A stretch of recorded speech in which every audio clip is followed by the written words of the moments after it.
အားလုံးပဲမင်္ဂလာပါ Omni1 Facebook ပေါ်နဲ့ကြိုဆိုလိုက်ပါတယ်2010နောက်ပိုင်းမှာပထမဆုံးအကြိမ်ဘိုလိုဝယ်တက်ရောက်လာတဲ့ Spain team ဟုတ်ကဲ့မင်းညရှိမယ်ကစားခဲ့တဲ့ Spain team နဲ့ပြင်သစ်တင်တို့ရဲ့ semi final အဆင့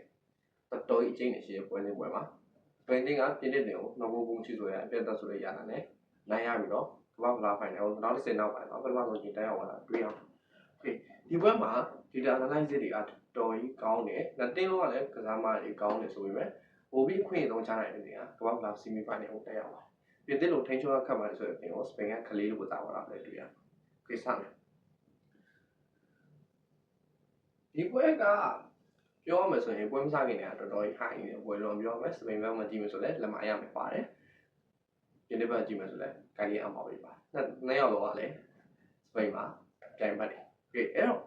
ကြည့်မယ်ဗျာတော့တော့ဒီပွဲရဲ့ state ကိုကြည့်မယ်ဆိုရင်ဘလုံးဝဆိုင်မှုရဆိုစပိန်က51ရာခိုင်နှုန်းနဲ့ပြင်သစ်က48ရာခိုင်နှုန်းလောက်ပဲရှိတယ်အဲ့တော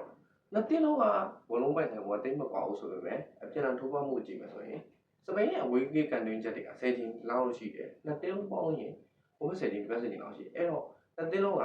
တော်တော်ကြီးကန်တွင်းဝင်ရခဲ့တာတွေ့ရမယ်ဒါပေမဲ့ပို့ပြီးတော့စပိန်ဘက်ပို့ပြီးထိုးပေါက်ရင်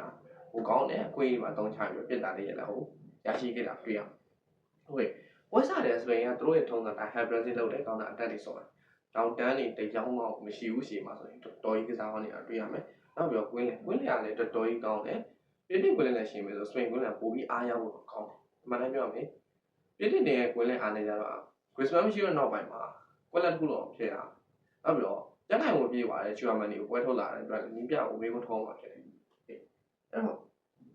ဝက်စားတဲ့စပိန်က high pressing လုပ်တယ် possession player တွေ3ပြီးတော့ကစားပွဲတိဆောက်တယ်အခွင့်အရေးလုံးဝမပေးဘူးပြင်တက်ကိုအဲ့ဒီကြားနေပဲ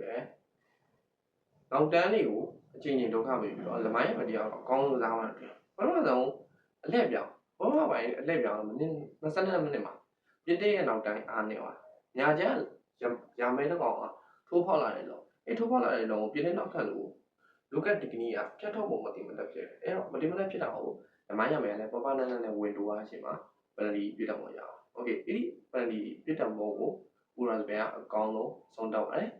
အဲ့တော့စပိန်ရဲ့ဥဆောင်ရတယ်ဒီစပိန်ရဲ့တိုက်စစ်ကြည့်မယ်ဆိုရင်လမိုင်းရမယ်တော်တော်ကြီးပါနေတဲ့ကစားမှာလူငယ်တယောက်ဆိုပေမဲ့ခွင်းနေအများကြီးသုံးချတယ်နောက်ပြီးတော့တစ်ဖက်ကြည့်မယ်ဆိုရင်ပြင်တရဲ့နောက်တန်းမှာဆိုရင်လူကနစ်ဒီကနီလိုတွေးကြုံရင်းကစားမှာတရားမလုပ်တဲ့အမှားလို့အဲ့လိုအဲ့ဒီအမှားကိုလည်းလမိုင်းရမယ်ပပနန်းနဲ့သုံးချပါပြီးတော့ဘယ်နဲ့ဒီရယူလာတာတွေ့ရတယ်โอเคပြန်ကြည့်အောင်အဲ့တော့ဂိုးပိတ်လိုက်ရပြီးတော့ပုံစံပြတ်သွားတယ်ပြင်တဲ့အသင်းကထပ်ပြီးတိုင်ပတ်တဲ့အလောက်ကဘာလို့ဆိုတော့ပွဲကစားချိန်မိနစ်30မှာဖြစ်တာဘာလို့ဆိုတော့ရှင်းလေးပဲ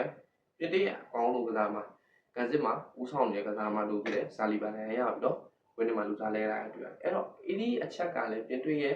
ဒိုးနှက်ချက်တစ်ခုပဲအဒီမှာနောက်တိုင်းဖေးပြီးစဖြစ်လာတယ်ဇာလီဘန်ထောက်ပါပြီးတဲ့နောက်ပိုင်းပြင်စပိန်ရဲ့တိုက်စစ်ကိုဒီနေ့နောက်တန်းမထိန်းသိမ်းနိုင်ဘူးရသူကစားနေတာတွေ့ရတယ်အဲ့တော့ကစားသမားချင်းလဲနားလည်မှုတွေ့ရမယ်ပြင်တဲ့ရဲ့နောက်တန်းအားနေသွားတော့တွေ့ရမယ်โอเคဒုတိယပိုင်းမှာပြင်တဲ့ခြေပေါက်ကိုတွင်းမှုအားဆိုင်လာတော့တွေ့ရမယ်တို့ပေမဲ့58မိနစ်အရောက်မှာပဲ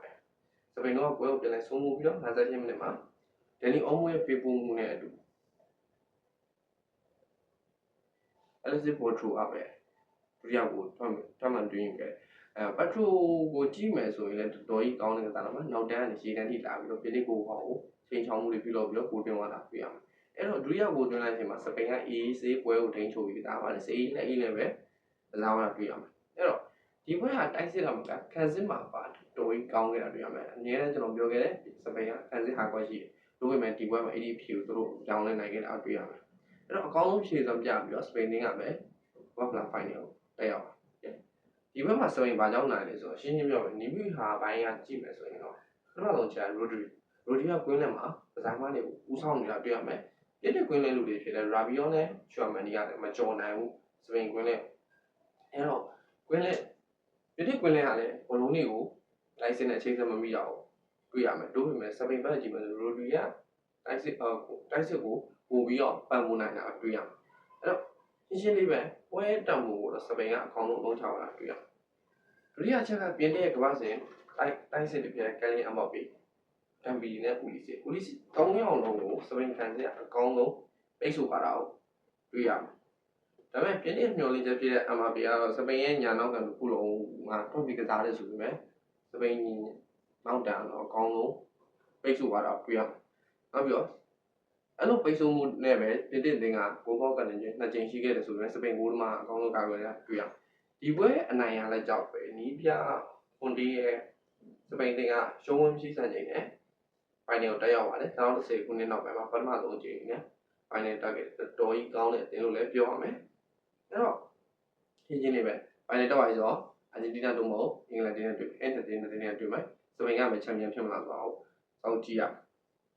တစ်ဖက်မှာကြည့်မယ်ဆိုရင်လည်း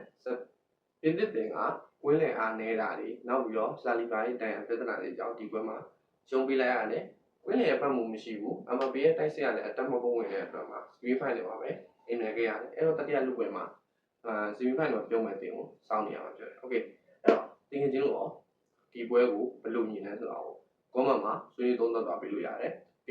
ဘောလာနဲ့ပတ်သက်တဲ့တင်တွေရောပွဲကြိုပွဲပြီးသုံးသပ်ချက်တင်တွေကိုကျွန်တော်တို့ Facebook page TikTok နဲ့ YouTube channel မှာတင်ထားပေးပါမယ်ကောလာပြီးနောက်ပိုင်းမှာဆိုရင် club တင်နဲ့ပတ်သက်တဲ့တင်တွေလူဝယ်ရောင်းရွှေ့တဲ့တင်တွေကိုလည်းကျွန်တော်ပြင်မှာချိန်နေဒီတပြင်းကြီးတင်ဆက်သွားပြီအဲ့တော့ video line follow လေးလုပ်ပေးပါဦးကျေးဇူးတင်ပါတယ်ကျွန်တော် MP1 ဆရာလာကြည့်